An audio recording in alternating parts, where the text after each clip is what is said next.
are listening to the Piano Pod, where we talk to the brightest minds in the industry about how they are bringing the piano into the 21st century. Last time we spoke to pianist Josh Massicot about the current state of classical music and how music education should be modernized. And now, the conclusion.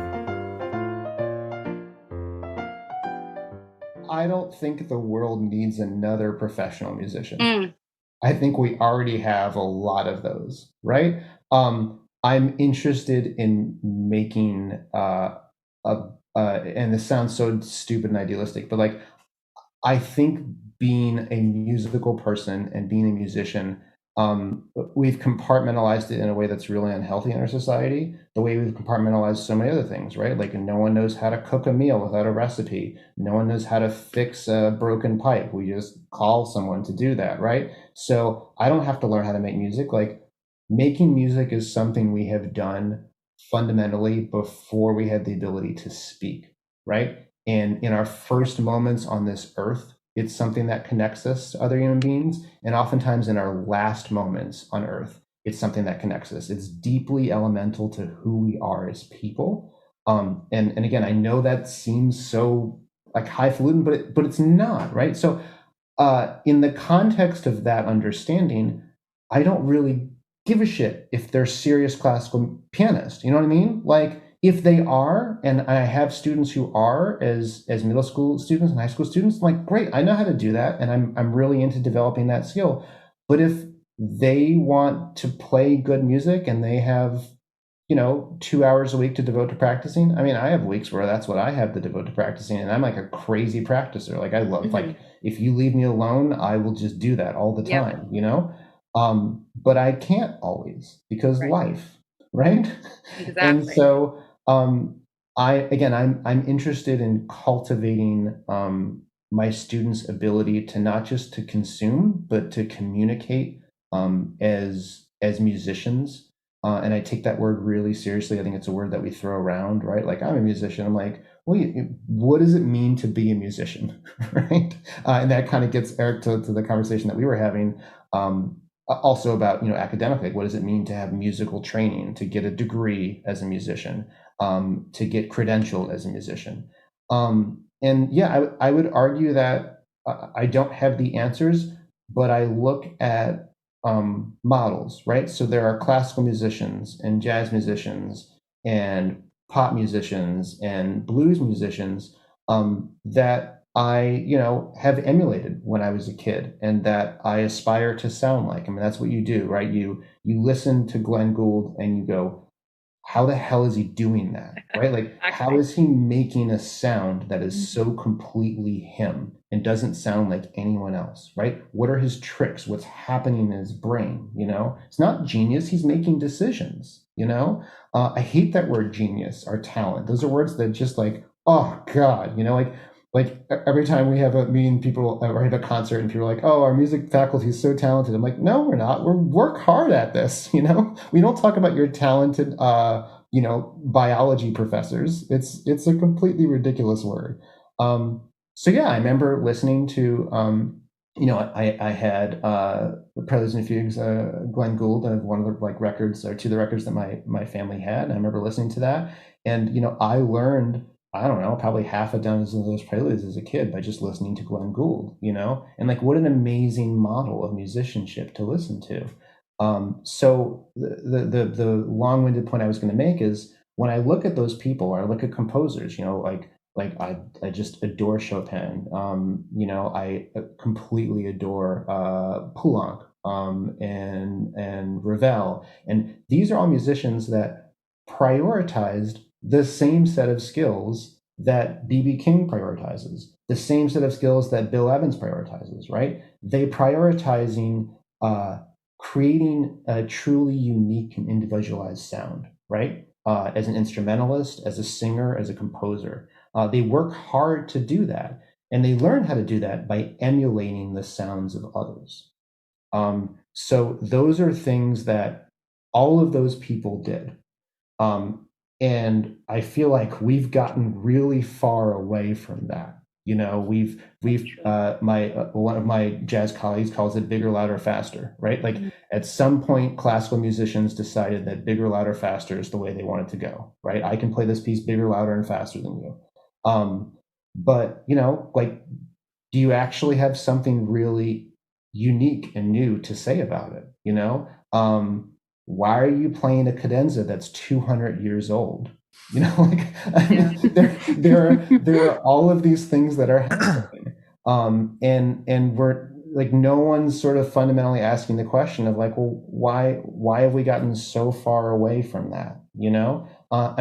That's why I always call myself a classical music hack, not because like I can't hang technically with my peers, but that like, well, yeah, but when I improvise a cadenza, it sounds like, so like I have to work at it, right? Like I've done that before. I've written out a cadenza and like, but I have to sit there and like do my homework and work at it and emulate it and develop it. And like I have people I went to school with who do that for a living, right? Like they go on a forte piano and with a symphony and they play a Mozart concerti and they stand up in all the tutti and they conduct it. And then they sit down and improvise the cadenza. And they do that like every night in a different city. I'm like, that's a musician, man. Like that's someone I want to sound like. That's someone I want to be around.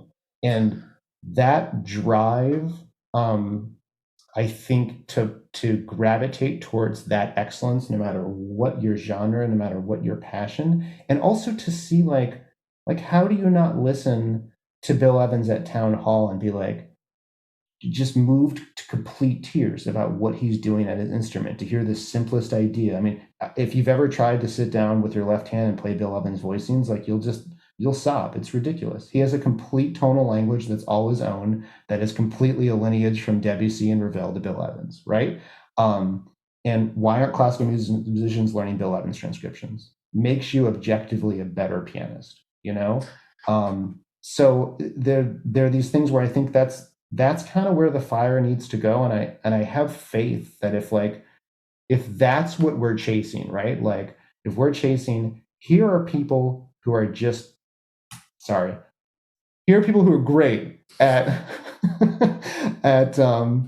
at what they do. They are undeniable communicators, and they have a mastery and an ownership, and they have something to say. And what can we learn from them? And if everything radiates from that, as a musician, then I think that takes you to places where you have endless possibility, right? But if you shut all that out and say, if only I can get my fingers to move faster, or if only I can, play this, at a certain BPM, or if only I can execute this passage flawlessly every time instead of 96% of the time, or if only I can play this concerti that I've been learning for 8 months, right? Like it's that. I think that is that's kind of like the warrior athlete thing. It's piano gymnastics. It's not being a musician, and it's impressive. Like it undeniably produces a product that does impress a certain kind of person, and does create an experience. But I think that experience is devoid often of human connection, of sort of the basic elements of what it means to communicate, not only as a musician, but just as like a person living in the world. Sorry, I'm getting like really deep. No, but honestly, we all are aware of that in a certain level as musicians, as classical musicians, even as listeners. But somehow we are in denial too. We totally ignore the part, and then still have this traditional approach to music education, music lessons. And so, yeah, it's very interesting to hear. So, so you're also a very devoted teacher, and I'm sure your students feel fortunate to have you as a teacher. Not So always. okay, but so what do you advise? Do you have any advice to young generations of musicians and music students? Yeah, well, I mean, you were like right on saying the thing that I was going to say, which is like when conversations are great, right? They're like improvised banter. But yeah, and that's like what an opportunity. I think one of the things that like terrifies classical musicians or musicians that have had the rigors of training is like, well, where do I start? Like if I want to learn by ear, or if I want to learn how to improvise, or I want to learn music, like what do I do? Mm. Um, and like teaching is such a great toolbox, right? Like it's such a great way to try that out, right? Like, okay, so uh, I'm not gonna play the Faber duet in book one for the 79th time, right? What if I play something else? Like, what's the worst that's going to happen? There's a 7-year-old kid. They're worried about like, is their hand in the right place? Like, am I counting my half notes as long as I should? Right? Like, they do not care what you're playing. So, like, that's an opportunity that you can just experiment, right? Like, or okay, yeah. I mean, it's like I know there are certain types of more traditional teachers who like get upset when their students pick up other instruments, or get upset when their students play in jazz band, right? But like, oh, cool. Okay. Maybe you don't really know about improvising, but okay, here's this fifth grader who just started their first year in jazz band, and their teacher gave them a chart that has tenths in it. Like, what do we do? Like, how do we make that work? Or there are 4 bars where there are just slashes on it and the student doesn't know what to do. I don't know, like, let's maybe look at the rhythms that are happening in the trumpet part and copy them on a chord shape that they already know. So those are great, simple ways to do that, and they're very low stress. But I think the other sort of answer to that too, is, again, like I always am striving to be a better musician. It's not something that like I want to happen. It's something I will to happen. So yeah, I work on new classical music and literature and expanding my horizons there. But like I work on improvising. Most of my playing at home sucks. It sounds bad, right? Like I'm intentionally taking a solo to a place that I know is going to end in a freaking train wreck. But like I have to go there, right? I have to see what happens, and sometimes cool things happen on your way to the morgue, right? Like you kind of find something that's interesting, and then you can kind of go back and develop that. And that's a process that's completely analogous to being a classical musician, right? Like you're working on a passage, and we've all had that thing where like you play the passage 27 times and it still sounds like trash, and you don't know why, and you get frustrated at it. And what do? Like, okay, you start in a different place, and you're like, oh, I can play it from here just fine. Oh, okay, well, why is that happening? I'm like, oh, like if I rotate my hand just a little bit, then like suddenly I can reach that at a different angle, and then it makes my returning angle like way more effective. And oh wait, oh cool, now I can magically play that, right? And so the teacher in you goes, oh, okay, that's something I need to think about next time I have a student struggling with a passage like that. So teaching is this great thing, where I think when it's working best, there's this constant like exchange of ideas and experimentation. I think it's why I like it so much, right? Because like that's the place I feel really comfortable as a musician. Where like I really like the process. I really like sucking until I don't suck as much, right? Like that's what's really, it's like the concert that actually happens is like, oh, okay, cool, that'll happen. You know what I mean? Like that's a thing. But like I love the experience of connecting with people, but the actual like performing of the product I've worked so hard towards is like that's I don't know, 10% of it. You know what I mean? That's not the stuff that I love. Um, so I think that's why teaching is so interesting, and why it can be also, I think, so challenging if you're used to being fairly like prescriptive and sort of being told what to do and how to manipulate things, and then you get a human being in front of you, and you try to have the same prescription, except like it's not working. Like what do we do? So I think there's an incredible opportunity for musicians to sort of use teaching as a toolbox. Like it's like there's this thing I think I remember when I started teaching, like, oh my God, if I say or do the wrong thing, I'm going to ruin this child in front of me. Like, kids are resilient. They're great. They're going to figure it out. Like, you can't ruin a kid. Like, it's like a ridiculous thing that we think of. So just try and be humble and like, okay, let me try. And then the other part of that is, I think classical musicians kind of need to get over that hump that we have, that like being good at something doesn't entitle you to be good at everything. And so yeah, go improvise on a 2-chord song and sound bad, because everyone who you hear that sounds good at it spent hours sounding bad on a 2-chord song. Like, you're not special because you went to school. You don't get to like pass that step automatically. And I think so if you take some humility with it, like, okay, I'm gonna play an awful, terrible solo, and I'm gonna do that, but I'm gonna do it like every day for 20 minutes. Like, if everyone did that in 6 weeks, they would blow themselves away at what they had to say at an instrument. And it like sometimes really like frankly pisses me off that classical musicians don't do that, because I'm like, well, the second you start like channeling your brain that way, like then you get to go like, oh, hey, look, you already have all this amazing facility. Now you can say anything you want to say. Like as a kid who like heard these things and had to teach themselves, like I had to teach myself technique to be able to play the things I wanted to play. And now many classical musicians are in the place where like, well, here's all the technique. Like, you can play anything you want to play. All you have to do is be interested in developing something to say. And then like, there you go. Right. Yeah. So that's again, it's like having that humility of just, okay, I'm not good at this, right? Like, I'm not good at transposing. Let me work at it. I did this silly thing where like, I took 81A, and I was like, this is like 5 or 6 years ago. I was like, I'm going to learn how to play the first movement in every single key.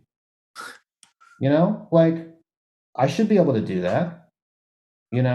And like, you learn a lot doing that. You learn that like, I am really not as good at G sharp as I thought I was, right? Like, I'm just not as good at it, Sure.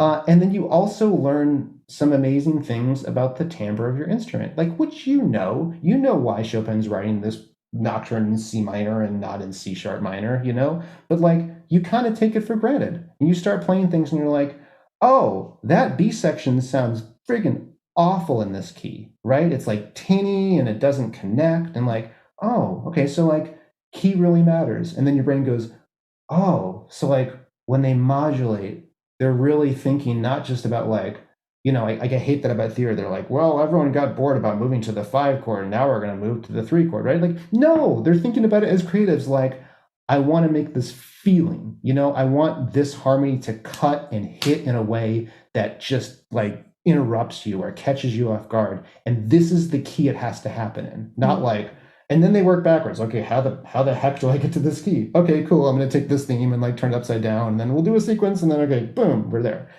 But it's not like, well, I went to the 5 chord in the last 4 movements, and now like, that's not, no, because again, like, I have a colleague that I won't name, whose joke was like, theory is not music, it's music that exists only in theory, right? It's like, but I mean, I love theory. I love having a language that I can label something that I know, right? But I think there's real danger in labeling things that we don't know, that we don't experience first, that we don't have emotional connections to. And I find in my own collegiate teaching, like, my students will get really overwhelmed with the amount of labeling that is imposed upon them, right? Like, all of the labels that they have to know, and all of the ideas that they have to know. And then they get in front of an instrument and they're like, well, there are too many labels here. Right. And I mean, that's what's great about this thing. Like, we forget this thing instantly. You can make a beautiful sound on. You can also make a polyphonic sound on, right? It's an incredible, incredible thing to say, okay, wait, hold on. So like, if I just take a D to D scale, like, I can play a chord Like, wait, and then I can just move that shape anywhere on the keyboard. And it sounds cool. Wait, I can play a different bass note and play the same chords anywhere. Wait, I can do that endlessly and it sounds really neat.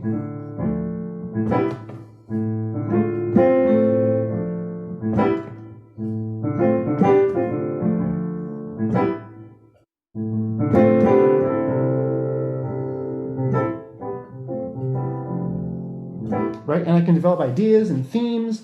And you don't have to be a pianist to be able to do that. Like, what a gift. You know, I need to know one shape. That's it. And I just need to move that shape around. It's I'm getting horribly off topic, which my students always say I do. But that's where all the interesting stuff is anyway, right? So I mean, those are amazing opportunities that you have like every day you wake up, you know? So it's like every day I wake up and I'm practicing Bach because practicing Bach makes me a better person and musician, right? And every day I wake up, like I'm practicing improvising, right? And every day I wake up, I practice songwriting, right? And like what comes out is often crap, right? It's like, what is this thing, you know?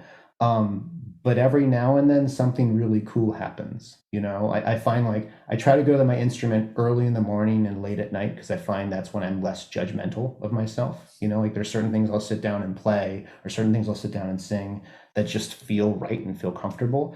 And so I find like, oh, if I do that at 2, then I have that voice inside my head that's like, why did you do that? That's awful, you know? And as an improviser, you learn really quickly, like that voice is really helpful when I'm like 90% there. That voice is destructive anytime before that. So you kind of learn to like shut that part of your brain up. But I think we're in a very uncertain, judgmental place in the world right now. So, a lot of what I practice with my students, we did this thing where like I had my students in my class last semester, like, okay, you know what? 5 minutes of every class. And like I work really hard to create cultures where students feel like they can experiment and mess up and fail and that we embrace that. Because I do that all the time with them. And I think it's really important that they feel comfortable doing that. Because this as a teacher, clinicians know this as music therapists, like the second you start teaching, the second you put a human being in front of you, it is no longer about your musicianship or your pianism or your skill. It's about the person in front of you. Who cares if you're playing wrong notes? You need to just shut that part. Who cares if like that voicing wasn't good or you played at the wrong dynamic or your timing was off? Like, no, it's not about you. It's about the person in front of you. So I work really hard to make that culture and develop that culture. But what we did, because my students were so hurting for community and culture, and so we just did a thing where like the first 5 minutes of every Zoom session was like, hey, all right, I want you. I would give them like very simple stipulations, and I want you to develop an idea over the course of this next week, and then we're just going to all listen to you and completely interrupted. You have 5 minutes. You can play for 30 seconds. You can play for 4 minutes and 50 seconds. It doesn't matter. But like, I want you to present an idea musically based on these little stipulations that I give them, and that's that such a good that idea. was really meaningful to them. Yeah. And I'm sure they're having so much fun just doing these exercises, right? It's not just you're not just a piano teacher says, go back home and practice, this 5 minutes, that 2 hours, right? So it becomes like a real opportunity for them to experience musicianship. I know we're running out of time, Josh, and this is such a good conversation, but I do have a burning question I've been wanting to ask. And so with all this that you've been sharing with us, what are some good artists or groups that you personally respect or admire that you would recommend to your students? Because there are some of them out there, but sometimes what the students were, I think for me even because of the culture I grew up with, like I realized I had to relearn who I should respect or having critical judgment on why, so what's your take? Yeah, I'm going to go really high level on you, and I'm really sorry. Oh, sorry. So, like, one of my educational heroes is John Dewey, and experience in education, and so a really revolutionary idea of John Dewey's at the turn of the century was that before John Dewey was writing, we sort of saw students as like sponges, right? Like memorize a lot of facts and practice memorizing that, and then regurgitate that information, and that's what learning is, right? And John Dewey was really revolutionary in saying that, like, what's our job as educators to meet students where they already are on their journey as formed people, right? As people with opinions and values and beliefs and loves and interests, and to learn who those people are, and then like that juncture is where we start the process, right? So what I always say is there's great music being made everywhere, all the time, every day, in every genre, right? And you're all great musicians, right? So listen to your students and listen to what they listen to and start there, I love that there's like my musical world is ever expanding because of my students, because they're bringing in things constantly for me to listen to. But I also am able to like, hey, here's the stuff like, oh, you like this, like you should listen to this. I mean, like it blows my mind that I can teach an 18-year-old who's never heard Sarah Vaughan sing, like that blows my mind. But what a gift that I'm the person at that moment is like, oh, have you listened to April in Paris? Listen to how Sarah Vaughan phrases that melody, And I'll have students that just literally in front of class just break down crying at the first time they've heard someone sing like that, because they've never heard someone make a sound out of their mouth hole that sounds like that, right? And I remember that feeling,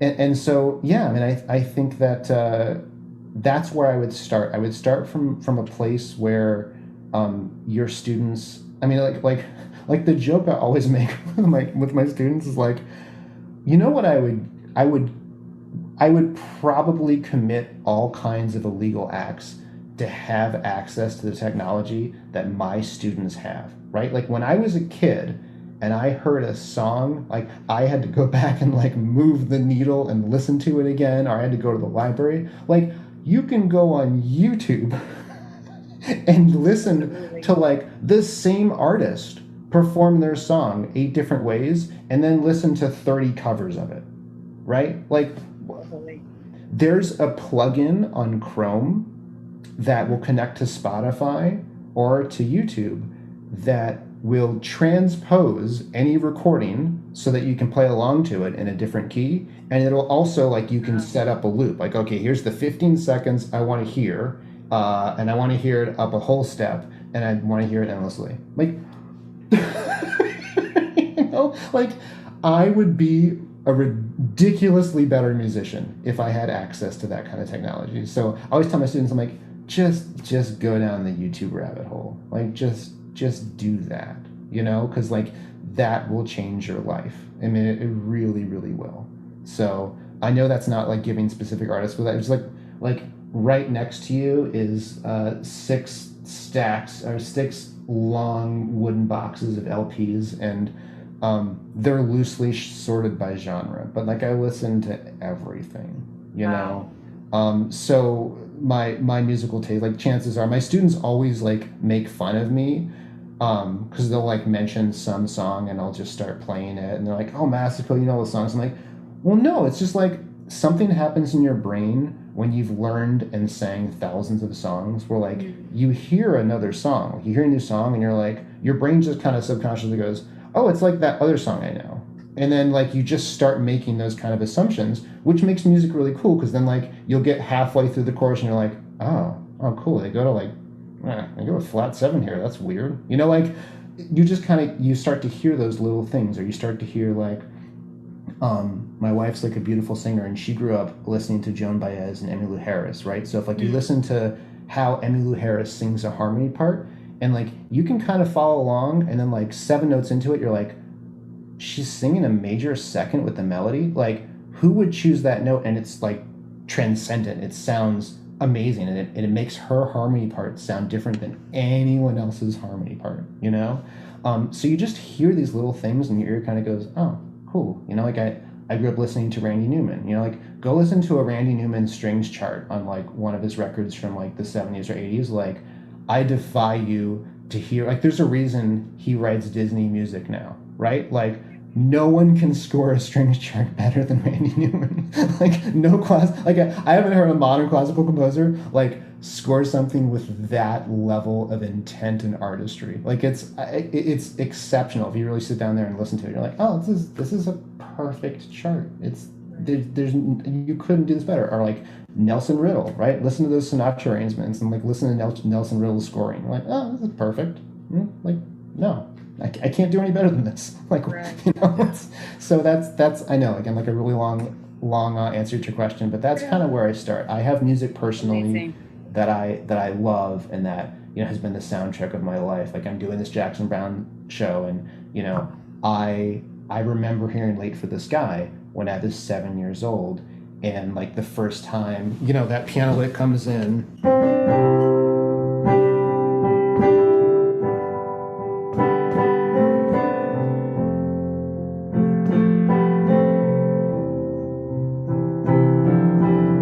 And then there's a harmony part.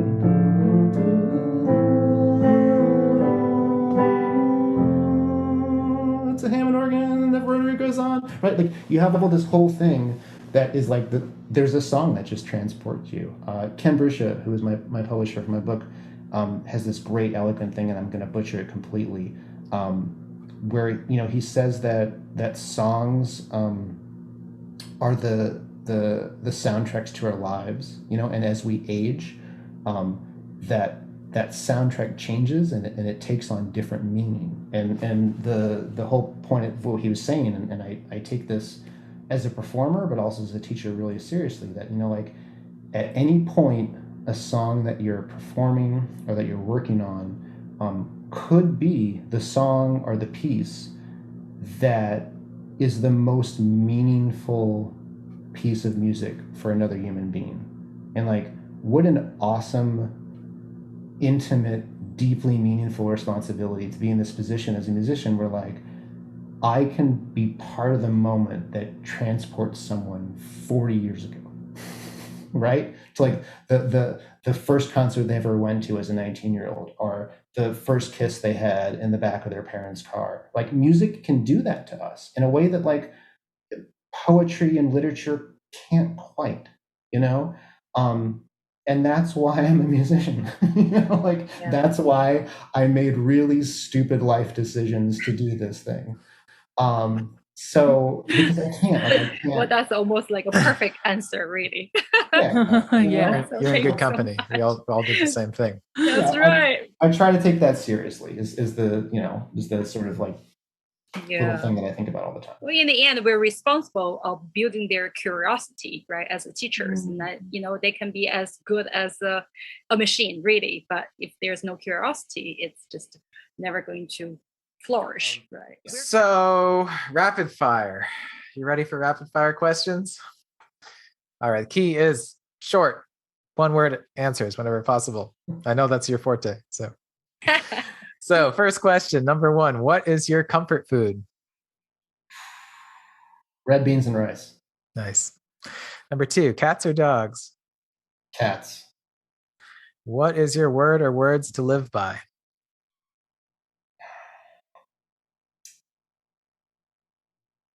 Be humble and always be curious. Excellent. And what is the most important quality you look for in other people? Humility and curiosity. No, I mean, I'm an empath. You know, like, I think I really want to relate to people, and so when people are kind, as corny as that sounds, are empathetic, like, those are the people that I gravitate towards as musicians, as human beings. Like, those are the people I want to surround my life with. Yeah, totally. All right. And what is the worst quality in people you want to avoid? Arrogance. Great. All right. All right, my turn. Name 3 people who inspire you, living or dead. Musically or otherwise? Anyone. Okay. Your choice. Geez, that's such a hard question to answer. I know I have to keep it short. My grandfather, who passed away when I was 13, was a really big influence in my life, as a human being and as a fellow creative. And musically, geez, I don't know. It changes all the time.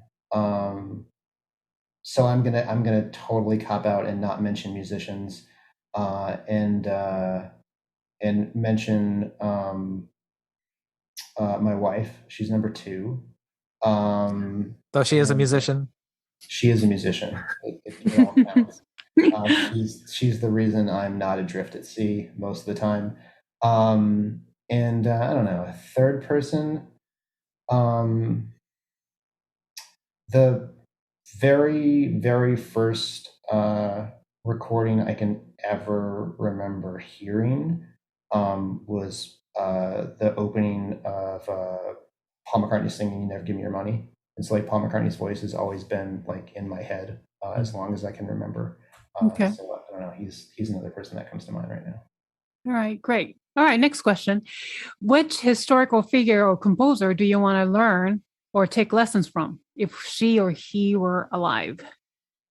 Oh man, I mean, there's so many. I would love to sit down with so many of them, but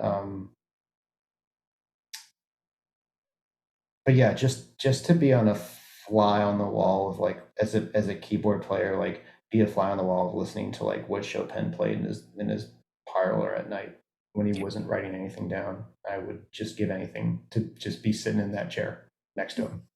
Great. Which historical figure or composer do you wish to hang out with at the bar if she or he were alive? Oh, definitely Poulenc. Great answer. Very interesting guy. Yes. I totally agree. And my turn, and we're going back to the question earlier. Name one piece in your current playlist. One piece, classical or doesn't matter, anything. Okay. Geez, I'm just trying to think of like what, because like the weird thing about running this concert venue is that I'm listening to like all the music of these people like on my way to the venue. So my playlists are really weird right now. But geez, I was just listening to collected solo recordings of Thelonious Monk. And I've always loved Monk's playing. You know, it's like, again, we talked about,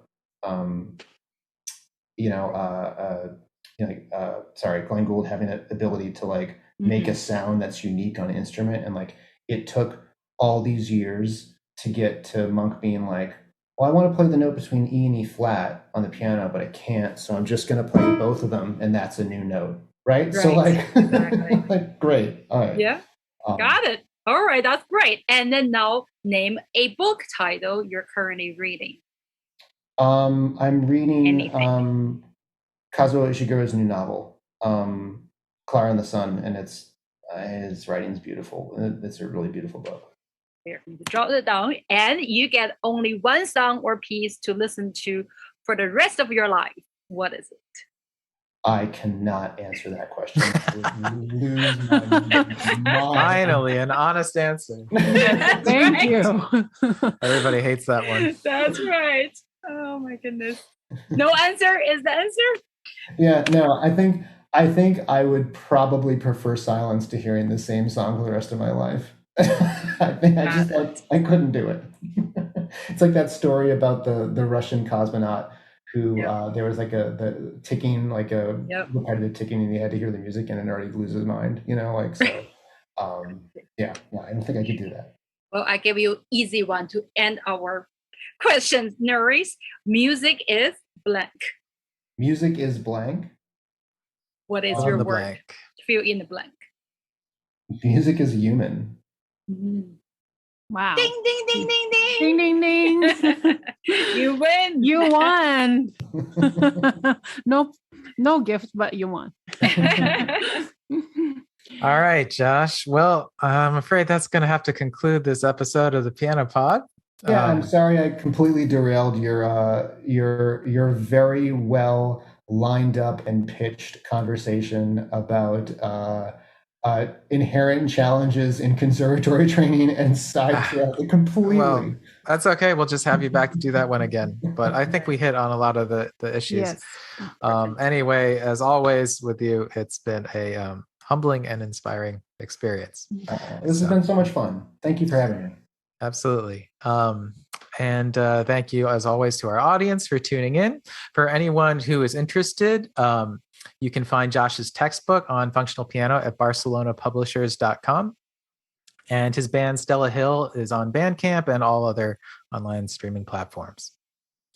If you enjoyed today's episode, please rate and review on whatever podcasting platform you use. If you're watching us on YouTube, remember to hit the thumbs up button and be sure to subscribe to our channel. You can also find us on Facebook, Twitter, Instagram, and LinkedIn. The links are in the description below. If you have any feedbacks for us, please leave it in the comments or DM us via social media, or you can also email us at thepianopodnyc@gmail.com. See you next time on the Piano Pod. Bye, everyone. And thank you, Josh. Thanks, Thank you so much.